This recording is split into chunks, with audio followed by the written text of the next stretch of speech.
There is not a single move that does it. Right. So Gordo is definitely something that you have to use sparingly. You have to make sure you're using the right moves, mostly on ledge. But I'm going to just tweet this out real quick. So, I mean, everyone's got to see this.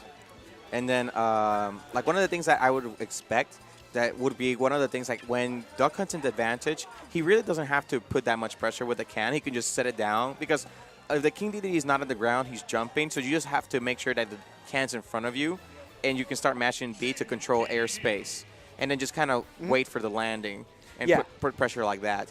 I do expect, like, when it's kind of like a game of, like, who's in the air and who's not. So, like, if like if King DDD is in the air, he's gonna be closing the gap by a lot. And then when Yeah, I completely agree. Honestly, man, he might have beat MK Leo, but he might just get 43rd at Smackdown, which is tragic. It's very tragic. But you know what? I guess we're just the best region. Yeah. Right, dropping the facts. One of these two players is going to get 43rd at a CFL Smackdown. Yeah. The former best Duck Hunt in the world versus the current best King DDD. But in CFL terms, he is right now the second best, the second best DDD. I forgot who they said was the first. I'll tell you right after this. But yeah, so the biggest thing is the second that Duck Hunt gets anything in on him, he's going to be able to do a lot of damage. See, like right there, can, the Flex Gordo. Gunman's going to be able to absorb the Gordo hit, so that way if you're playing behind that, it's a good shield. Yeah. But the biggest thing is, so Clay Pigeon is going to be the biggest damage machine on. Yeah, he's fat. He's like the Juggernaut in Marvel vs. Capcom 2. Yeah. Have you ever seen Marvel vs. Capcom 2? Cable would do the Hyper Viper Beam and will do double damage on Juggernaut because of his size. Oh my god. I actually didn't know that. I've never actually seen Juggernaut in MVC2. MVC2, like, there was a specific team for Juggernaut that would actually be kind of critical. It was with BB Hood and I think Omega Red. Oh my god, did you see that? Yeah. Yo, so like with no hesitation at all, when you normally place a gunman out, that means you're gonna run up for a grab. This Duck Hunt. Zaki saw through that, grabbed him immediately, and then armored through the gunman shot with his forward throw. That was actually insane. Okay, yeah, so this is also where it's gonna be hard for Zaki to kind of get down. Got this ledge trap. It's a good thing that he used that gunman to shoot that can. Yeah. Because then that way it gave Zaki no places to land. Like the critical thing about Zaki is that he knows when to move in forward. Yes. Like, it's a very clear understanding of neutral that this is my turn to move forward. He doesn't really have to attack, but closing in the gap is so crucial when you're playing as a character like DDD.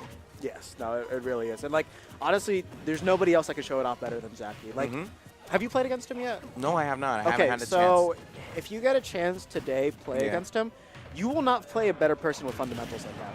Like, out of everybody that I've watched and then everybody I've played against, I have not seen like a smarter man in fighting games than him so far. Okay. At least it's Smash. Like it's actually disgusting how good he's. Oh no, God! He just made it easy for him to die. Wow, Oh that catch saved Yusan so hard right there. Yeah. It was an incredible save. That hammer was going to come in, and that was going to be the first stock. But now, this is where the mid-tier, low-tier character, like Killitis, they have that they can't really kill. So that's why they were both at really high percents. Yeah. Now, I mean, DDD, honestly, unless you get like a good smash attack, he shouldn't be dying until like 160. He just lives forever. And that's the other advantage that DDD has. Like, no matter how good your neutral, oh my God, he did it! He did it! Oh, I actually felt that right in the center of my chest. Yo, you see what Zaki did again? He did like a one-arm dab at the end.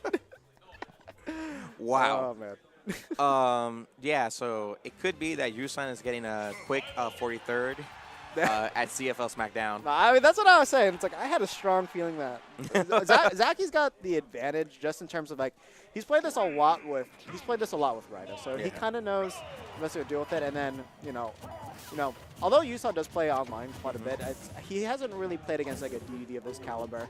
And when you play against a DDD against this caliber, like you do really need to understand what his options are and how to properly choke them out. But also sealing the stocks. Like, I feel like maybe just too much on he's kind of happy trigger on the special moves right now.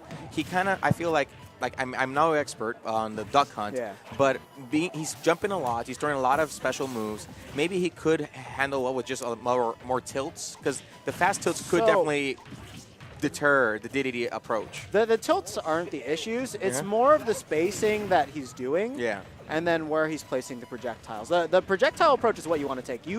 Like against Zaki, you literally never want to approach him ever. Because as you saw, if you run up to him, like, he has like a 99.99 percentile success of just grabbing you anytime you get close to him at all. So this is the way that you got to do it. You got to just play with your projectiles, try to get those combos, and try to find the best way that you can seal it out. So what you're saying is just You3 has to be careful when he throws his special moves, because if he's too close... Oh, God. Oh, he's not DIing that at all. He didn't DI at all. Yeah. You got to DI behind him. So, so basically it's just the way he's throwing the special moves, because often not, he is throwing the special moves when Zaki's literally close to him. Yeah. No, I mean, for the most part, he's actually been throwing them out at the right spot this game. There hasn't really been any issues. And then that last one, he just didn't know how to DI that up there. And with Rage, that becomes a lot stronger. Right. It's kind of like a Rob one, except you can actually understand how to DI it. Yeah, that's just stage spike. You can get... It's actually really easy to always two-frame DDD. You just have to throw out the can the second that he up B's back. And when that happens, then it'll automatically blow up on him. He's quite upset with that. Oh, no, he's going to get grabbed there. Back air. Yeah, there's a lot of clear indications, like you said, Zaki, in terms of fundamentals. Like, if you see the way he throws out aerials, it's like, I expect if you do jump here, which is one of the way to get out of the corners, I will hit you. So, in the back air is so good in terms of you do roll as well, it'll still get you, it'll clip you. So, the positioning he's using as well is very clear of, like, somebody who understands his character's spacing tools. Yes, no, he does. Oh, yeah, no, the can was still active, unfortunately, so he wasn't able to reset it till now.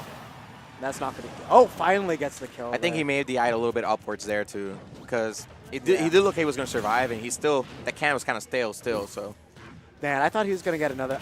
Okay, so unfortunately, you didn't go for the optimal clay position combo right there. Because, like, you could easily tack on, like, 70% onto DDD with, like, no issue at all. But, oh, God, yeah. Oh, be so careful right now. Yeah, that's fine. That can punish that. And Zaki, like, it probably is because of the Raito's constant sparring with him. Yeah. He's very clear on how to power shield whenever You3 is trying to come in with an aerial. He's been power shielding consistently, though. It's a lot harder to power shield the special because You3 can really mix up a little bit the timing. Yeah. But the aerials, he's been clean on those power shields. Ooh. Oh, yeah. Can't save them. Yeah.